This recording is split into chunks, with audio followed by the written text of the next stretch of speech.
कहानी की शुरुआत में हम एक बुजुर्ग कपल को देखते हैं जो इस वक्त एक पार्टी में जा रहे थे। रास्ते में उनका हर एक बात पे झगड़ा हो रहा था। जो भी टॉपिक उनके दिमाग में आता उस पर बहस छिड़ जाती। उनका ध्यान एक बार के लिए इतना भटक गया कि एक दूसरी गाड़ी से वो टकराने ही वाले थे। जब वो अपने बेटे के घर पहुँचे, लैरी ने जोआन के हाथ में लगी हुई बैंडेज को उसकी शर्ट से छुपा दिया और उसे याद दिलाया कि आज तुम्हें पूरे परिवार को कैंसर के बारे में बताना है। जोआन ने कहा कि मुझे बस एक दिन और चाहिए, क्योंकि वो आज की पार्टी को खराब नहीं करना चाहती थी। परिवार ने उनका बहुत प्यार से स्वागत किया। उनकी शादी को 65 साल हो चुके थे। उन्होंने जोआन को बताया कि बेसमेंट में उसकी पुरानी फोटोज का एक डब्बा मिला है। उनमें से एक फोटो जोआन की पहली शादी की है, जो कि लूक नाम के एक आदमी के साथ थी जो युद्ध में मारा गया। इसी बीच लैरी के गले में अचानक से कुछ अटक गया। उसे सांस लेने में दिक्कत होने लगी। वो जमीन पर गिर गया। कुछ सेकंडों बाद ही लैरी की अचानक से आंख खुली। वो चौंक कर एक ट्रेन में उठा। जब ट्रेन स्टेशन पर रुकी तो लैरी ने देखा कि बहुत सारे लोग हॉस्पिटल के कपड़े पहने हुए हैं। वो उनके पीछे चला और जल्दी ही जंक्शन में पहुंच गया। वहाँ लोग अजीबोगरीब बातें बोल रहे थे जो उसे समझ नहीं आ रही थी। लैरी ने रिसेप्शन पर खड़ी लड़की से कहा कि मुझे यहाँ पर किडनैप करके लाया गया है, लेकिन रिसेप्शनिस्ट ने कहा कि ऐसा कुछ नहीं हुआ है, आप यहाँ बैठकर अपने एसी का वेट कीजिए। कुछ घंटे बाद भीड़ कम हो गई और लैरी कुर्सियों पर ही सो गया था। तब एना आई और लैरी का नाम पुकारा। उसने बताया कि मैं तुम्हारी एसी हूँ, मतलब आफ्टर लाइफ कोऑर्डिनेटर। इसका मतलब साफ था कि लैरी मर चुका है और अब एना का काम है उसे सही जगह पर पहुंचाना। लैरी अभी भी इस बात को समझ नहीं पा रहा था कि वो मर चुका है। तभी एना ने लैरी को शीशा दिखाया। लैरी ये देखकर हैरान हो गया कि वो फिर से जवान हो गया है। एना ने बताया कि जब लोग जंक्शन पहुंचते हैं तो उनका शरीर वो वाला रूप ले लेता है जब वो अपनी जिंदगी में सबसे ज्यादा खुश थे। जब एना उसे बिल्डिंग दिखा रही थी तो लैरी बार बार बोलने लगा कि मुझे अपनी पत्नी के पास जाना है। परेशान होकर एना ने उसे एक चमाट दिया ताकि वो रोना धोना बंद करे। मरने के बाद भी रो रहा है, तू पागल है क्या? उसने ये भी बताया कि ये कोई स्वर्ग या नर्क नहीं है, ये बस थोड़े दिन का स्टॉप है जिसे तुम बदल नहीं सकते। एक बार चुन लिया तो चुन लिया। तभी एक अलार्म बजा और लैरी ने देखा कि सिक्योरिटी एक आदमी को पकड़ रही है। एना ने लैरी से कहा कि ये लाल दरवाजे से भाग कर आया होगा, तुम कभी ऐसा मत करना, ठीक है? फिर एना उसे टेम्परेरी रूम में ले गई और उसे अलग अलग धर्मों के हिसाब से आगे की दुनिया दिखाई। लैरी को इस कमरे में 7 दिन तक रहने को मिलेगा, जब तक वो अपनी आगे की जिंदगी को चुन नहीं लेता। अलमारी में उसके मनपसंद कपड़े रखे हुए थे। कपड़े बदलने के बाद लैरी ने टीवी चलाया, लेकिन सारे टीवी चैनल्स पर ये दिख रहा था कि आप अपनी नई जिंदगी यहाँ शुरू करें, नहीं यहाँ शुरू करें। फिर वो जंक्शन घूमने गया। बहुत सारे स्टॉल देखे जो आगे की जिंदगी का सपना बेच रहे थे। आखिर में भूला भटका वो एक बार में पहुंचा। जैसे ही वो बैठा तो एक सुंदर औरत उसके पास आकर बैठ गई और फ्लर्ट करने लगी। वो दिखा रही थी कि तुम्हारी आगे की जिंदगी दिलचस्प भी हो सकती है। जिस पर लैरी ने कहा कि सॉरी दीदी, मैं शादीशुदा हूँ। बारटेंडर लूक ने लड़की को रोकते हुए कहा कि बार के अंदर एडवर्टाइजमेंट करना अलाउड नहीं है। इसके बाद वो औरत चुपचाप चली गई। लैरी ने लूक से पूछा कि क्या तुम एक एंजल हो, पर लूक ने कहा कि वो भी उसकी तरह एक आत्मा है जो जंक्शन पर अभी नौकरी कर रही है। लैरी अभी भी थोड़ा कंफ्यूज था तो लूक ने उसे रूल बताए। एक बार अगर तुमने आगे की जिंदगी चुन ली तो उसे बदल नहीं सकते। दूसरी किसी जिंदगी में जाना भी अलाउड नहीं है। अगर कोई भी रूल तोड़ा, ज्यादा दिन यहाँ रुक गए या फिर अपनी जिंदगी बदलने की कोशिश की तो तुम्हें वॉइड में डाल दिया जाएगा। वॉइड एक ऐसी जगह है जहाँ पर सिर्फ अंधेरा होता है, हमेशा के लिए। उनके बीच अच्छी बातचीत हो गई तो लैरी ने लूक को बताया कि यार मेरी पत्नी को कैंसर है, मैंने वादा किया था कि उसका ख्याल रखूंगा। अब बुरा लग रहा है कि उससे पहले ही यहाँ पर आ गया। फिर 1-2 गटकाने के बाद लैरी अपने कमरे में जाकर सो गया। अगली सुबह एना ने बेड पर चढ़कर लैरी को उठाया। बेचारा लैरी चौंक कर उठा। फिर वो एना से पूछने लगा कि लोग यहाँ पर नौकरी क्यों कर रहे हैं। एना ने कहा कि कुछ लोग ये मान ही नहीं पाते कि वो मर चुके हैं। कुछ अपने परिवार या जिनसे भी वो प्यार करते हैं उनका वेट कर रहे हैं कि वो भी एक बार मरने के बाद यहाँ आ जाएं तो फिर चले जाएंगे एक जगह पर। और सबसे ज्यादा बुरा तो उनके साथ हो रहा है जो चुन ही नहीं पाते। लैरी ने पूछा कि मेरी पत्नी का क्या हाल है? जोआन, वो भी जल्दी मरती होगी है ना? लेकिन एना ने कहा कि ये इन्फॉर्मेशन अभी नहीं मिल सकती। लैरी ने फैसला किया कि वो जोआन का इंतजार करेगा। एना ने कहा कि देखो 7 दिन का स्टे तो फ्री है, उसके बाद तुम्हें भी काम करना पड़ेगा अगर रुकना है यहाँ पे, और साथ ही बेसमेंट में शिफ्ट होना पड़ेगा। कुछ दिन निकल गए लेकिन जोआन का कोई अता पता नहीं चला। एना ने कहा कि तुम श्योर हो इसमें कई महीने भी लग सकते हैं, ऐसा भी तो हो सकता है उसका कैंसर ठीक हो गया हो। इसके बाद लैरी ने फैसला किया कि वो एक प्यारा सा घर बसाएगा जोआन की याद में, ताकि जब भी वो आए तो सब कुछ एकदम तैयार हो।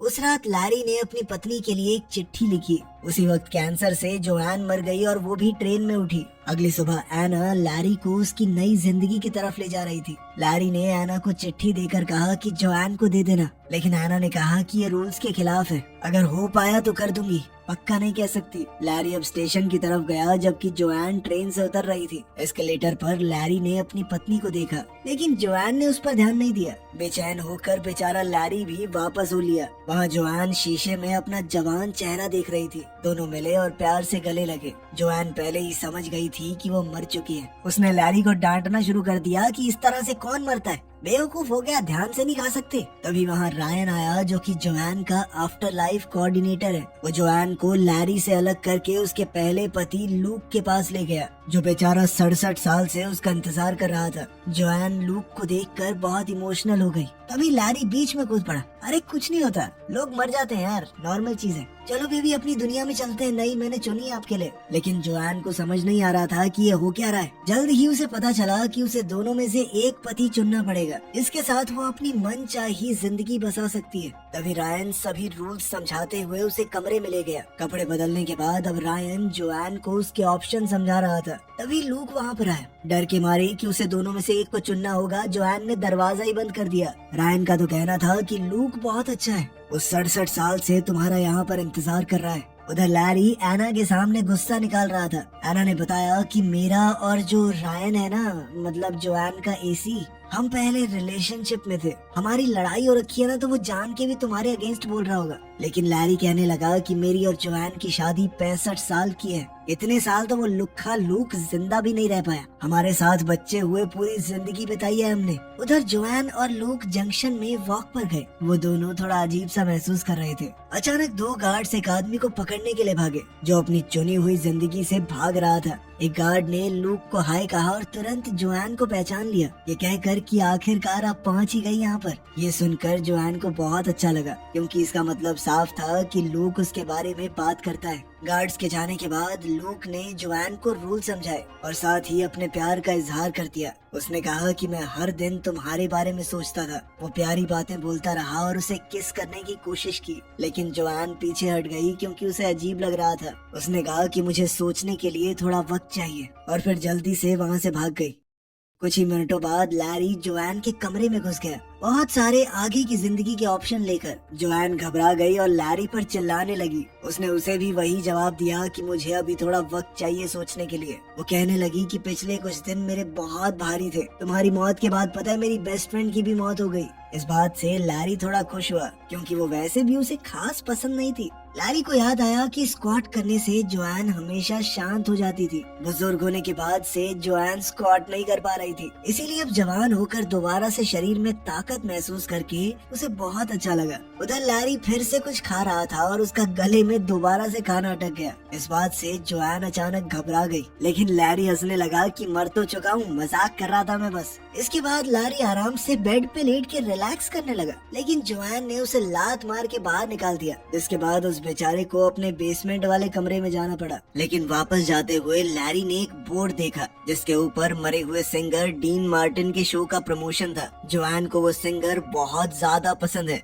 इसलिए लैरी ने एना से शो अरेंज करने को कहा। जब लैरी अपने नए रूम में पहुंचा तो ये देखकर चौंक गया कि कितना छोटा कमरा दिया है उसे। अगली सुबह लैरी जोआन को वेटिंग एरिया में ले गया। वहाँ एना उस सिंगर को गाने के लिए ले आई और खुद पियानो बजा रही थी, लेकिन वो आदमी अजीबोगरीब बर्ताव करने लगा, सीढ़ियों से भी गिर गया। तब उन्हें समझ आया कि ये कोई असली डीन मार्टिन नहीं है, कोई बहरूपिया है, मरने के बाद भी नकल कर रहा है, कितना गंदा आदमी है ये। लूक तुरंत उसके पास आया, उसे खींचकर अपने साथ ले गया और एक मुक्का दे मारा। फिर रायन की मदद से लूक ने जोआन को फूल देने की कोशिश की, लेकिन लैरी ने फिर से बीच में बोलना शुरू कर दिया, ये चीटिंग है, फूल फाल कैसे दे रहा तू, मैं दे रहा हूँ कोई गिफ्ट। दोनों आदमी फिर से झगड़ा करने लगे और अब जोआन को बहुत ज्यादा गुस्सा आ रहा था, तो उसने चिल्लाकर दोनों को चुप करवा दिया। इसके बाद जोआन एना और रायन को अपने कमरे में ले गई और उन दोनों पर काफी देर तक अपना गुस्सा निकाला। फिर उसने चिढ़कर कहा कि कोई तो रास्ता निकालो, ऐसे कैसे फैसला लूं मैं। कोऑर्डिनेटर्स ने रूल तोड़ने के लिए एक लंबी फोन कॉल की।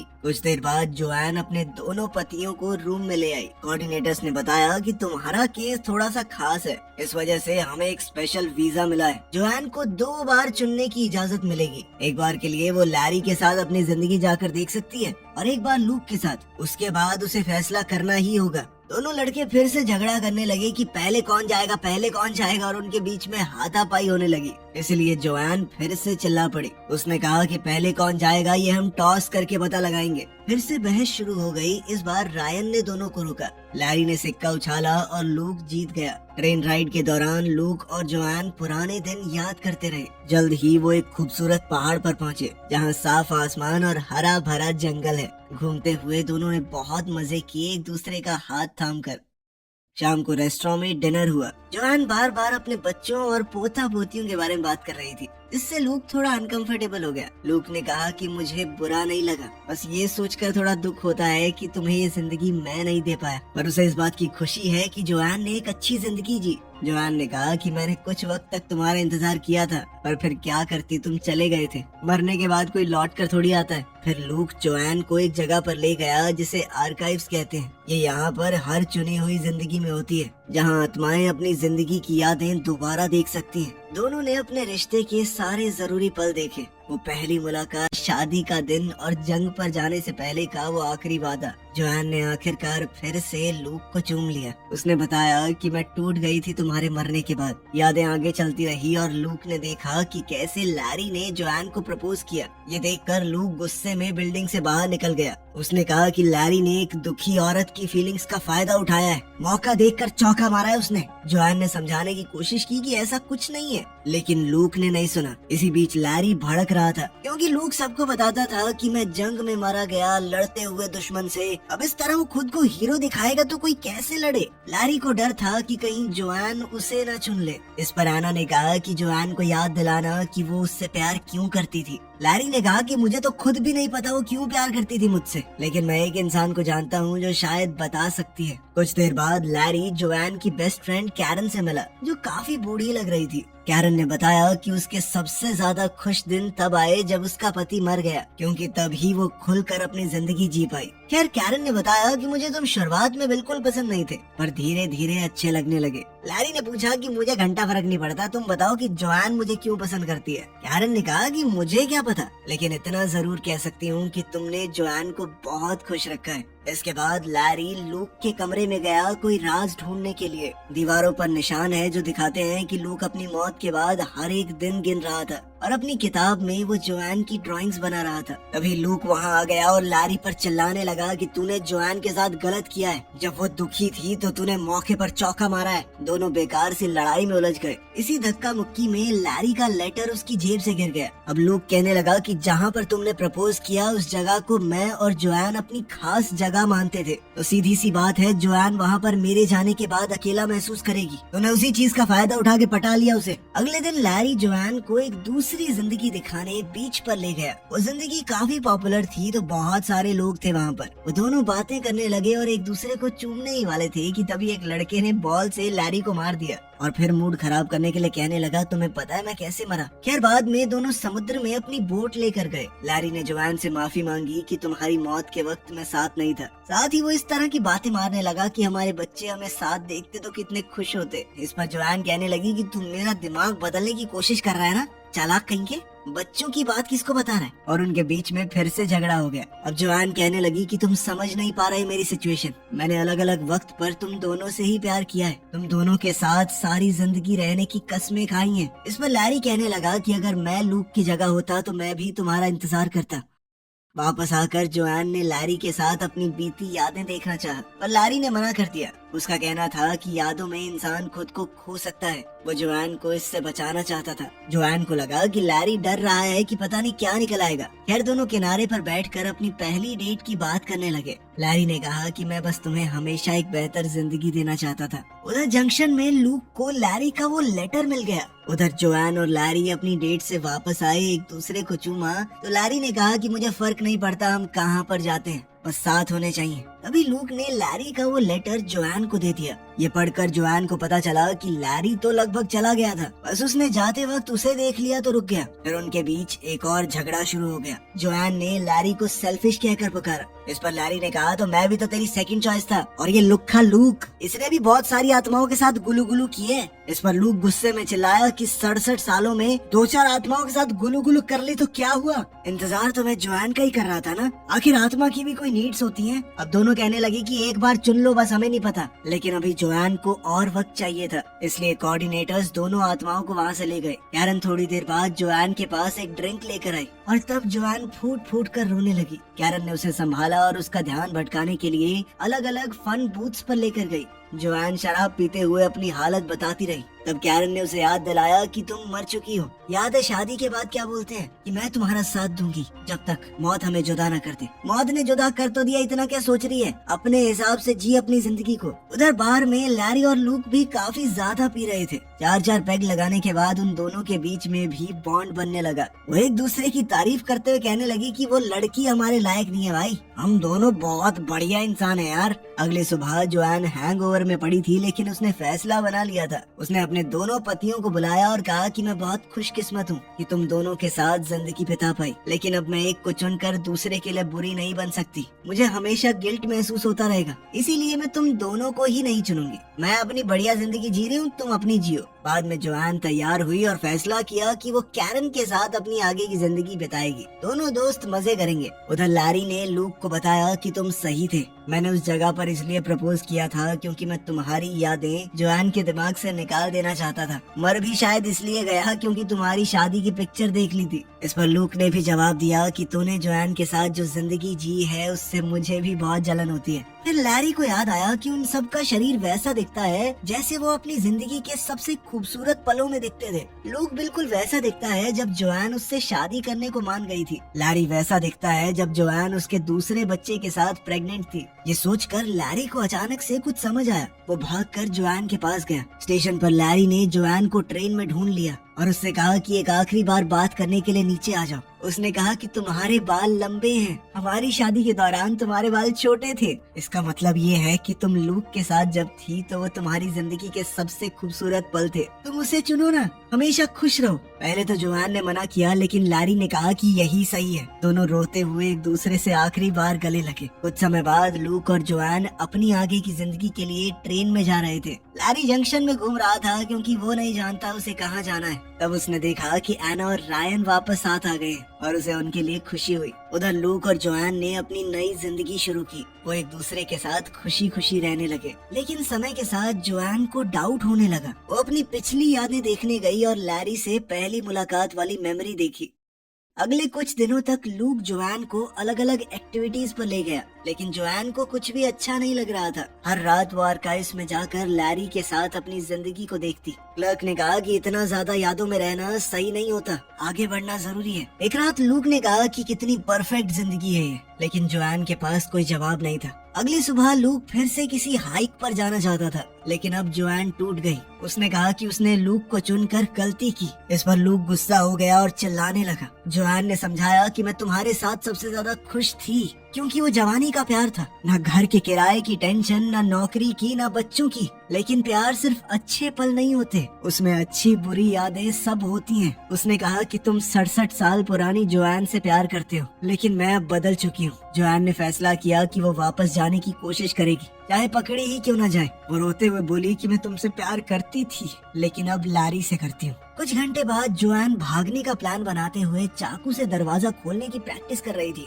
तब लूक वापस आया और कहा कि मैं तुम्हारी मदद करूंगा। दोनों आर्काइव्स में गए, वहीं पर वो लाल दरवाजा था। अब लूक क्लर्क के सामने दुखी होने का नाटक करने लगा। भाई मेरी जिंदगी बर्बाद हो गई यार, मैं बहुत परेशान हूँ। जैसे ही गार्ड का ध्यान भटका, जोआन चुपके से अंदर चली गई। लूक भी नॉर्मल क्लाइंट बन के अंदर चला गया। दोनों ने अपनी शादी की यादें देखी और एक आखिरी बार अलविदा कहा। जोआन अपनी मेमोरीज के पीछे जाकर लाल दरवाजे में घुस गई, जो उसे अपने बचपन की यादों के कॉरिडोर में ले गया। अलार्म बजने लगा और गार्ड्स आ गए। जोआन जल्दी से भागकर लूक की मौत वाली मेमोरी के दरवाजे में घुस गई। वॉशिंग मशीन के दरवाजे ने उसे लैरी के साथ झगड़े वाली मेमोरी में गिरा दिया। गार्ड्स पास आ रहे थे। जोआन ने दरवाजे को कुर्सी से ब्लॉक लॉक कर दिया और जल्दी से ऊपर भागी, जहाँ उसे अपना पुराना वर्जन दिखाई दिया। बूढ़ी जोआन ने मरते हुए भी लैरी का नाम लिया, जबकि हमारी जवान जोआन बेड के नीचे छुपने की कोशिश करने लगी। गार्ड्स उसके पीछे थे, लेकिन जोआन अब रेंगती हुई ट्रेन ट्रैक्स पर पहुंच गई। टनल से होते हुए वो जंक्शन में वापस पहुंच गई। रिसेप्शन पर वो लैरी के बारे में पूछ रही थी, लेकिन उसी वक्त उसका वांटेड नोटिस आ गया, जिसके बाद उसे दोबारा से भागना पड़ा। बूथ एरिया में वो रायन और एना से टकरा गई। उन्होंने उसे छुपा दिया और गार्ड्स को गलत डायरेक्शन बता दी। जोआन ने पूछा कि लैरी की आगे की जिंदगी कहाँ है, और कोऑर्डिनेटर्स ने जो जवाब दिया उससे वो हैरान रह गई।